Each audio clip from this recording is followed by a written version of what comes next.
Hello friends, set July 2024 എക്സാമിന് വേണ്ടിയിട്ടുള്ള ഒരു ക്ലാസ്സാണ് ഞാൻ ഇന്ന് അപ്ലോഡ് ചെയ്തിരിക്കുന്നത്. സെറ്റിന് ചോദിക്കാൻ സാധ്യതയുള്ള ക്വസ്റ്റ്യൻസ് ഉൾപ്പെടുത്തിയുള്ള ഒരുപാട് വീഡിയോസ് ഇതിൽ അപ്ലോഡ് ചെയ്തിട്ടുണ്ട്. ജൂലൈയിലെ സെറ്റ് എക്സാം എഴുതുന്നവർക്ക് വളരെ ഉപകാരപ്രദമായ രീതിയിലാണ് ഓരോ വീഡിയോസും ഞാൻ അപ്ലോഡ് ചെയ്തിരിക്കുന്നത്. കഴിഞ്ഞ ജനുവരിയിൽ നടന്ന സെറ്റ് എക്സാമിന് അക്ബർ അക്കാഡമിയിൽ അപ്ലോഡ് ചെയ്തിരിക്കുന്ന ക്ലാസ്സുകളിൽ നിന്ന് ഒരുപാട് ക്വസ്റ്റ്യൻസ് ചോദിച്ചിട്ടുണ്ട്. ഇതിൽ കൊടുത്തിരിക്കുന്ന ഓരോ ക്ലാസ്സുകളിലും എക്സാം പോയിൻ്റ് ഓഫ് വ്യൂവിലുള്ള രീതിയിലാണ് ഞാൻ ക്ലാസ്സുകൾ അപ്ലോഡ് ചെയ്തിരിക്കുന്നതും. അതുകൊണ്ട് എല്ലാ ക്ലാസ്സുകളും വളരെ പ്രധാനപ്പെട്ടതാണ്. ഇന്നത്തെ ക്ലാസ് സിഗ്മണ്ട് ഫ്രോയിഡ് കൊണ്ടുവന്ന ഡിഫൻസ് മെക്കാനിസം എന്ന ടോപ്പിക്കിനെ കുറിച്ചാണ്. എല്ലാ എക്സാമുകൾക്കും ഇതിൽ നിന്ന് ഒരു ക്വസ്റ്റ്യൻ മസ്റ്റാണ്. അതുകൊണ്ട് ഇതും വളരെ പ്രധാനപ്പെട്ട ഒരു ടോപ്പിക്ക് തന്നെയാണ്. എല്ലാവരും നല്ലതുപോലെ പഠിച്ചെടുക്കണം. ഡിഫൻസ് മെക്കാനിസം അഥവാ പ്രതിരോധ തന്ത്രങ്ങൾ അഥവാ സമായോജന തന്ത്രങ്ങൾ. Defence mechanism is proposed by Sigmund Freud, also known as adjustment mechanism and mental mechanism. A defense mechanism is an unconscious psychological strategy adopted by the individual to tackle a frustrating situation. It is learned responses which develop unconsciously to meet a stress situation. Defence mechanism എന്ന് പറഞ്ഞാൽ പ്രതിരോധ തന്ത്രങ്ങൾ അഥവാ സമായോജന തന്ത്രങ്ങൾ. ഇത് കൊണ്ടുവന്നത് Sigmund ഫ്രോയിഡാണ്. Adjustment mechanism എന്നും മെൻ്റൽ മെക്കാനിസം എന്നും ഈ ഡിഫൻസ് മെക്കാനിസം അറിയപ്പെടുന്നു. മാനസിക അസ്വാസ്ഥ്യങ്ങളിൽ നിന്നും അപകടങ്ങളിൽ നിന്നും സ്വയം രക്ഷിക്കാൻ വേണ്ടി വ്യക്തി അവലംബിക്കുന്ന സംരക്ഷണ തന്ത്രങ്ങളാണ് പ്രതിരോധ തന്ത്രങ്ങൾ എന്നറിയപ്പെടുന്നത്. എല്ലാ പ്രതിരോധ തന്ത്രങ്ങളും യാഥാർത്ഥ്യത്തെ നിഷേധിക്കുന്നു. അത് അബോധമായി പ്രവർത്തിക്കുന്നതിനാൽ എന്താണ് നടക്കുന്നതെന്ന് വ്യക്തിക്ക് ധാരണയുണ്ടാവില്ല. It may be defined as any habitual method of overcoming blocks, reaching goals, satisfying motives and maintaining equilibrium. A defense mechanism is a coping technique that reduces anxiety arising from unacceptable or potentially harmful impulses. It is a tension reduction activity. Every individual uses his own mechanism to maintain the balance of the personality in the society. അതായത് സ്വയം നിയന്ത്രിക്കാൻ വേണ്ടി അഥവാ സ്വന്തം രക്ഷയ്ക്ക് വേണ്ടി വ്യക്തി അവലംബിക്കുന്ന സംരക്ഷണ തന്ത്രങ്ങളാണ് ഈ പ്രതിരോധ തന്ത്രങ്ങൾ എന്ന് അറിയപ്പെടുന്നത്. Defence mechanism is A tension reduction activity. Every individual uses his own mechanism to maintain the balance of his personality in the society. Defense mechanism helps the individual to preserve his self-concept and protects him from anxiety. ആങ്സൈറ്റിയിൽ നിന്നും protect ചെയ്യാനും self കൺസെപ്റ്റിന് വേണ്ടിയിട്ടും ഉള്ള ഒരു മെത്തേഡാണ് defence mechanism എന്ന് പറയുന്നത്. Types of defence mechanism. Defence mechanism കുറച്ചധികം types ഉണ്ട്. അതിൽ പ്രധാനപ്പെട്ട ടൈപ്സാണ് ഇതിൽ ഡിസ്കസ് ചെയ്യുന്നത്. First, aggression. It refers to forceful activity that can be in the form of either physical, verbal or symbolic or all three. It arises from the frustration where individual attempts to hurt or destroy the source of frustration. Aggression means ആക്രമണം. അതായത് മോഹഭംഗത്തിൽ നിന്നും ഉണ്ടാകുന്നതാണ്. മോഹഭംഗത്തിൻ്റെ പ്രഭാവത്തെ തകർക്കാൻ ശ്രമിക്കുകയാണ് വ്യക്തിതന്ത്രം. തന്നെ അപമാനിച്ച കുട്ടിയെ ശാരീരികമായി ആക്രമിക്കുന്നത് ഇത് ഒരു ഉദാഹരണമാണ്. പിന്നെ അധ്യാപകരുടെ പരിഹാസം അസഹ്യമായി തോന്നിയ കുട്ടി മറ്റൊരു കുട്ടിയെ ചെളിക്കുണ്ടിൽ തള്ളിയിടുന്നതും ഈ ഒരു അഗ്രഷന് ഉദാഹരണമാണ്. അഗ്രഷൻ്റെ മലയാള മീനിങ് എന്ന് പറയുന്നത് ആക്രമണം എന്നാണ്.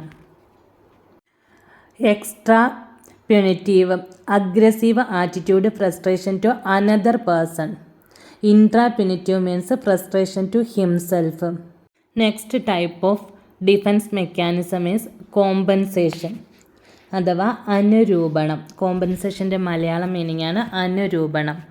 This is a mechanism in which an individual tries to balance or over up his deficiency in one field by exhibiting his strength in another field. അതായത് ഒരു രംഗത്തുള്ള പോരായ്മ മറ്റൊരു രംഗത്ത് തനിക്കുള്ള ശക്തിയിലൂടെ മറക്കാൻ ശ്രമിക്കുന്ന തന്ത്രമാണ് ഈ കോമ്പൻസേഷൻ അഥവാ അനുരൂപണം എന്ന് പറയുന്നത്. ഉദാഹരണം നോക്കാം. A boy who fails in academic subjects may saves his self esteem by distinguishing himself in athletics. അതായത് അക്കാദമിക് വിഷയങ്ങളിൽ പരാജയപ്പെടുന്ന വിദ്യാർത്ഥി ആത്മാഭിമാനം കായിക പ്രവർത്തനങ്ങളിലെ നേട്ടങ്ങളിലൂടെ വീണ്ടെടുക്കുന്നത് ആണ് ഇതിനൊരു ഉദാഹരണം എന്ന് പറയുന്നത്. പിന്നെ പൊക്കമില്ലാത്ത ഒരു പെൺകുട്ടി ഹൈ ഹീൽഡ് ഷൂസ് ഇടുന്നത്, അതും ഈ കോമ്പൻസേഷന് ഉദാഹരണമായി പറയാം. Third type of defense mechanism is identification. It consists of adopting the feelings, attitudes, and achievements of others as one's own. Here, individuals seek satisfaction in associating himself in some way in the success of others. Example, children often identify themselves with their parents, film stars, cricket players, or political leaders. അതായത് ഐഡൻറ്റിഫിക്കേഷൻ്റെ Malayalam meaning എന്ന് പറയുന്നത് താദാത്മീകരണം.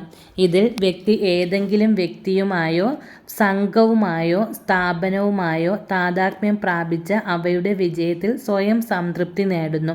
അതാണ് identification.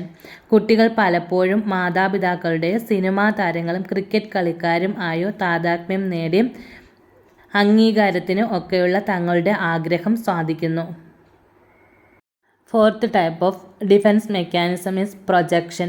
Placing blame for one's own actions or inadequacies on someone or else or circumstances rather than accepting responsibility for their own actions. Example, it's my maths teacher's fault I failed the test. അതായത് projection അഥവാ പ്രക്ഷേപണം. സ്വന്തം ബലഹീനതകൾ മറ്റുള്ളവരിൽ ആരോപിക്കുന്നതാണ് പ്രക്ഷേപണം അഥവാ projection എന്ന് പറയുന്നത്. ഈ ശീലം ഒരാളിൽ വളർന്നു പോയാൽ സ്വന്തം പരാജയങ്ങൾക്ക് ഉത്തരവാദിത്വം അയാൾ മറ്റു വ്യക്തികളിലും ഉപകരണങ്ങളിലും ആരോപിക്കുന്നു. നിരാശാബോധത്തിൽ നിന്നും സ്വയം മോചിതനാകാൻ ഉള്ള ഒരു തന്ത്രമാണ് ഈ പ്രൊജക്ഷൻ എന്ന് പറയുന്നത്. അതായത് നന്നായി പഠിപ്പിക്കാത്ത ഒരു ടീച്ചർ അവരുടെ കുട്ടികളുടെ മാർക്ക് കുറവിന് കുട്ടികളെ പഴിചാരുന്നു. കണക്കിന് തോറ്റുപോയതിന് കുട്ടി അവൻ്റെ ടീച്ചർ പഠിപ്പിക്കാത്തതിനാലാണെന്ന് പറയുന്നു. ഇതെല്ലാം ഈ പ്രക്ഷേപണം അഥവാ പ്രൊജക്ഷന് ഉദാഹരണമാണ്. സ്വന്തം ബലഹീനതകൾ മറ്റുള്ളവരിൽ ആരോപിക്കുന്നതാണ് പ്രക്ഷേപണം അഥവാ പ്രൊജക്ഷൻ എന്ന് പറയുന്നത്. അടുത്തത് displacement. The transfer of negative emotion from one person or thing to an unrelated person or thing. Example, office boss shouts at Anita, home Anita shouts at husband. Changing the target of an emotion while the feeling remains the same. അതായത് എന്തെങ്കിലും കാരണങ്ങൾ കൊണ്ട് നമ്മളുടെ മനസ്സിൽ എന്തെങ്കിലും ക്ഷതം സംഭവിച്ചാൽ അതുമായി റിലേറ്റ് ഒരു റിലേഷനും ഇല്ലാത്ത ആളുമായി ആ ദേഷ്യം തീർക്കുന്നു. അതായത് അനിതയെ ഓഫീസിലെ ബോസ് ഷൗട്ട് ചെയ്ത് വഴക്ക് പറഞ്ഞു. അതിന് പകരം അതിൻ്റെ പ്രതികാരം തീർക്കുന്നത് വീട്ടിൽ പോയിട്ട് ഹസ്ബൻഡിനോടാണ്. അതാണ് ഡിസ്പ്ലേസ്മെൻറ്റ്. ഒരു റിലേഷനും ഇല്ലാത്ത ആളോട് അവളുടെ പ്രതികാരം തീർക്കുന്നതാണ് ഡിസ്പ്ലേസ്മെൻറ്റ് എന്ന് പറയുന്നത്. Changing the target of an emotion while the feelings remains the same. Next വരുന്നത് repression. Repression is a defense mechanism which causes the person to forget an event. A child whose parent was killed in a car crash may grow up with no memory of this event because they have simply pushed this into an unconscious and aren't aware of it at all. Repression means ദമനം. വേദനാജനകമായ അനുഭവങ്ങളും മാനസിക സംഘടനകളും സാക്ഷാത്കരിക്കാൻ ആവാത്ത ആഗ്രഹങ്ങളും ഒക്കെ അബോധ മനസ്സിലേക്ക് തള്ളിവിടുന്ന പ്രക്രിയയാണ് ദമനം അഥവാ റിപ്രഷൻ എന്ന് പറയുന്നത്. പിരിമുറുക്കവും ഉത്കണ്ഠയും ഉണ്ടാകുന്ന സാഹചര്യമില്ലെന്ന് വിശ്വസിച്ച് തൽക്കാലം ആശ്വാസം കൈവരിക്കുകയാണ് വ്യക്തി ചെയ്യുന്നത്.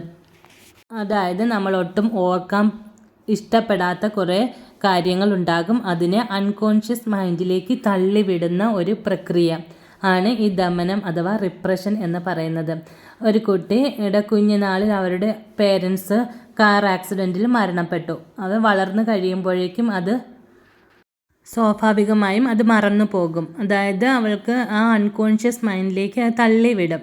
അത് ഓർത്തെടുത്താലേ അത് പുറത്തേക്ക് വരുവുള്ളൂ, അല്ലാത്ത പക്ഷം അത് അൺകോൺഷ്യസ് മൈൻഡിൽ തന്നെ ഉണ്ടാകും. അതെല്ലാം അൺകോൺഷ്യസ് മൈൻഡിലേക്ക് തള്ളിവിടുന്ന പ്രക്രിയയാണ് റിപ്രഷൻ അഥവാ ദമനം എന്ന് പറയുന്നത്. An individual forgets about any painful experiences, shameful thought, etc. by pushing down into unconscious mind. Next വരുന്ന ടൈപ്പാണ് റിഗ്രഷൻ അഥവാ പശ്ചാത്ഗമനം. Slipping to an earlier stage of development when faced with stress. വ്യക്തി തന്നെ വികസനത്തിന് ഒരു മുൻഘട്ടത്തിലേക്ക് തിരിച്ചു പോകുന്ന തന്ത്രമാണ് ഈ റിഗ്രഷൻ അഥവാ പശ്ചാത്ഗമനം എന്ന് പറയുന്നത്. Due to the pressure of college, Tom start sucking his thumb. കോളേജിൽ സ്റ്റുഡൻ്റ് ആയിട്ട് കൂടി വിരൽ ഉറിഞ്ചുന്നു. അത് എന്നുവെച്ചാൽ പഴയ കാലത്തിലേക്ക് തിരിച്ചു പോകുന്ന ഒരു പ്രവണത.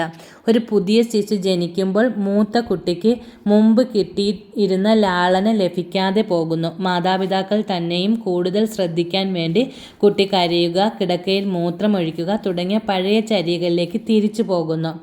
Behave like an immature person എന്ന് വെച്ചാൽ എന്തരാ, പക്വതയില്ലാത്ത ഒരു വ്യക്തിയായിട്ട് പെരുമാറുക. An adolescent girl who has been frustrated in fulfilling her needs may cry like a child. ഒരു അഡോളസെൻ്റ് ആയിട്ടുള്ള ഒരു പെൺകുട്ടി കൊച്ചുകുട്ടിയെ പോലെ കരയുന്നത് അവളുടെ നീഡ്സുകൾ നേടിയെടുക്കാൻ വേണ്ടിയിട്ട്. ഈ പശ്ചാത്ഗമനം അഥവാ റിഗ്രഷൻ എന്ന ഈ പ്രതിരോധ തന്ത്രം ജീവിതത്തിലെ എല്ലാ പ്രശ്നങ്ങളെയും അഭിമുഖീകരിക്കാൻ ഉപയോഗിച്ചാൽ അത് സ്കിസോഫ്രീനിയ എന്ന അവസ്ഥയിലേക്ക് പോകുന്നു. അതൊരു രോഗമായി മാറാനുള്ള ചാൻസ് ഉണ്ട്. അതായത് നമ്മളൊരു കാര്യം ശീലിച്ചാൽ അത് നമുക്ക് എപ്പോഴും അത് തന്നെ ചെയ്യണമെന്നുള്ള ആ ഫീലിങ്, ശീലമായി പോകത്തില്ലേ ചില ശൈലികളൊക്കെ, അതൊക്കെ അതുപോലെ ആണ് ഈ റിഗ്രഷൻ എന്ന് പറയുന്നത്. ആ ഒരു അവസ്ഥയെ പറയുന്നതാണ് സ്കിസോഫ്രീനിയ. ഈ പശ്ചാത്ഗമനം ജീവിതത്തിലെ എല്ലാ പ്രശ്നങ്ങളെയും അഭിമുഖീകരിക്കാൻ ഉപയോഗിച്ചാൽ അത് സ്കിസോഫ്രീനിയ എന്ന അവസ്ഥയിലേക്ക് മാറും എന്നാണ് പറയുന്നത്. Next, rationalisation. Individual justifies his shortcoming by giving false reason. അതായത് യുക്തീകരണം. വ്യക്തി തൻ്റെ ബലഹീനതകൾ, പരാജയങ്ങൾ, കഴിവുകേടുകൾ തുടങ്ങിയ തെറ്റായ കാരണങ്ങൾ വഴി ന്യായീകരിക്കുന്ന തന്ത്രമാണിത്. റാഷണലൈസേഷൻ അഥവാ യുക്തീകരണം എന്ന് പറയുന്നത്. അത് സോർ ഗ്രേപ്പിസം അഥവാ പുളിക്കുന്ന മുന്തിരിങ്ങ ശൈലി. Failure to qualify UGC NET on say was a blessing because there are a lot of unemployed UGC NET holders. അതായത് നമ്മൾ ഈസോപ്പ് കഥയിലെ കുറുക്കൻ മുന്തിരിങ്ങ കിട്ടാത്തപ്പോൾ മുന്തിരിങ്ങ പുളിക്കുന്നു എന്ന് പറയുന്നത് പോലെ പരീക്ഷയിൽ കുറഞ്ഞ മാർക്ക് നേടിയ കുട്ടി കൂടുതൽ മാർക്ക് നേടിയാൽ എന്ത് ഫലം എന്ന് പറയുന്നത്. അതായത് UGCക്ക് ഫെയിൽ ആയപ്പോൾ എത്രയോ പേര് UGC നേടിയിട്ടും അൺഎംപ്ലോയിഡ്, തൊഴിലില്ലാതെ നിൽക്കുന്നു എന്ന് സ്വയം ആശ്വസിക്കുന്ന രീതിയാണ് സോർ ഗ്രേപ്പിസം അഥവാ പുളിക്കുന്ന മുന്തിരിങ്ങ ശൈലി എന്ന് പറയുന്നത്. അതായത് ഈ യുക്തീകരണം അഥവാ റാഷണലൈസേഷൻ എന്ന പ്രതിരോധ തന്ത്രത്തിൽ വരുന്ന രണ്ട് ശൈലികളാണ് പുളിക്കുന്ന മുന്തിരിങ്ങ ശൈലി അഥവാ സോർ ഗ്രേപ്പിസവും മധുരിക്കുന്ന നാരങ്ങ ശൈലി അഥവാ സ്വീറ്റ് ലെമണിസവും. Sweet lemonism attitude like what is already achieved is better than something that is usually considered more desirable by others. ഇതനുസരിച്ച് വ്യക്തി സ്വന്തം നേട്ടത്തിൽ സംതൃപ്തൻ അല്ലാത്തപ്പോൾ അയാൾ അത് ഉയർന്ന നേട്ടമായി കണക്കാക്കുന്നു. അഥവാ ഡിസ്മിസ് ചെയ്യപ്പെട്ട ഉദ്യോഗസ്ഥൻ പറയും, എനിക്ക് ഇപ്പോൾ കുടുംബം നോക്കാൻ ഇഷ്ടം പോലെ സമയമുണ്ട്, അത് ഒരു ഭാഗ്യമായി എന്ന് പറയുന്നത്. അതായത് A high qualified person who could secure only A school teacher job may say how happy he is with his job. എന്ന് വെച്ചാൽ എന്താ, ഒരുപാട് ക്വാളിഫൈഡ് ആയിട്ടും ഒരു സ്കൂൾ ടീച്ചറെ ആയോള് എന്നുള്ളതിൽ സങ്കടപ്പെടാതെ അതിൽ ഒരുപാട് ആശ്വാസം കണ്ടെത്തുന്നു. അതായത് ഈ ഒരു ജോലിയിൽ എനിക്ക് വളരെയധികം സന്തോഷമുണ്ട് എന്ന് പ്രസ്താവിക്കുന്നു. അതാണ് സ്വീറ്റ് ലെമണിസം എന്നതുകൊണ്ട് അർത്ഥമാക്കുന്നത്. നെക്സ്റ്റ് വരുന്ന ടൈപ്പാണ് sublimation. In this mechanism on transfer primitive impulses into socially useful goal the unacceptable desires are made to acceptable form. Example, a person with an aggressive feeling cannot express in society but can become a boxer. Sublimation അഥവാ ഉദാത്തീകരണം. അസ്വീകാര്യമായ ആഗ്രഹങ്ങളെ ശക്തമായ സാമൂഹിക അംഗീകാരമുള്ള പാതയിലേക്ക് തിരിച്ചു വിടുന്ന പ്രക്രിയയാണ് ഉദാത്തീകരണം അഥവാ സബ്ലിമേഷൻ എന്ന് പറയുന്നത്. അസ്വീകാര്യമായ ഈ ആഗ്രഹങ്ങൾ മിക്കപ്പോഴും ലൈംഗിക സ്വഭാവമുള്ളവ ആയിരിക്കും. അവയുടെ പ്രകടനം സംഗീതം, കല, സാഹിത്യം എന്നിവയിൽ പ്രവർത്തികളായി ഉദാത്തീകരിക്കുന്നു. അതായത് ഒരു മകനെ കിട്ടാതെ നിരാശ നിറഞ്ഞു നിൽക്കുന്ന വ്യക്തി സാമൂഹ്യ സേവന പ്രവർത്തനങ്ങളിൽ ഏർപ്പെട്ടു നിരാശാബോധം ഒഴിവാക്കും. അതും ഈ ഒരു സബ്ലിമേഷന് ഉദാഹരണമാണ്. Sublimation means ഉദാത്തീകരണം. അസ്വീകാര്യമായ ആഗ്രഹങ്ങളെ ശക്തമായ സാമൂഹിക അംഗീകാരമുള്ള പാതയിലേക്ക് തിരിച്ചുവിടുന്ന പ്രക്രിയയാണ് സബ്ലിമേഷൻ അഥവാ ഉദാത്തീകരണം എന്ന് പറയുന്നത്. ഇത്രയുമാണ് ഡിഫൻസ് മെക്കാനിസത്തിലെ ടൈപ്സ് ഓഫ് ഡിഫൻസ് മെക്കാനിസം എന്ന് പറയുന്നത്. പ്രധാനപ്പെട്ട എല്ലാ ടൈപ്സും ഇതിൽ ഉൾപ്പെടുത്തിയിട്ടുണ്ട്. എന്തായാലും ഇതിൽ നിന്നൊരു ക്വസ്റ്റ്യൻ ഉറപ്പാണ്. അതുകൊണ്ട് വളരെ പ്രധാനപ്പെട്ട ഒരു ടോപ്പിക് തന്നെയാണിത്. കൃത്യമായി എല്ലാവരും പഠിച്ചെടുക്കണം. ഇതിനു മുന്നേ ഉള്ള ക്ലാസ്സുകളുടെ ലിങ്ക് ഞാൻ ഇതിൻ്റെ ഡിസ്ക്രിപ്ഷൻ ബോക്സിൽ ഇട്ടേക്കാം. അതും എല്ലാവരും പോയി കണ്ട് നല്ലതുപോലെ പഠിച്ചെടുക്കണം. സെറ്റ് ജൂലൈ 2024 തന്നെ എല്ലാവർക്കും കിട്ടട്ടെ എന്ന് ആശംസിക്കുന്നു.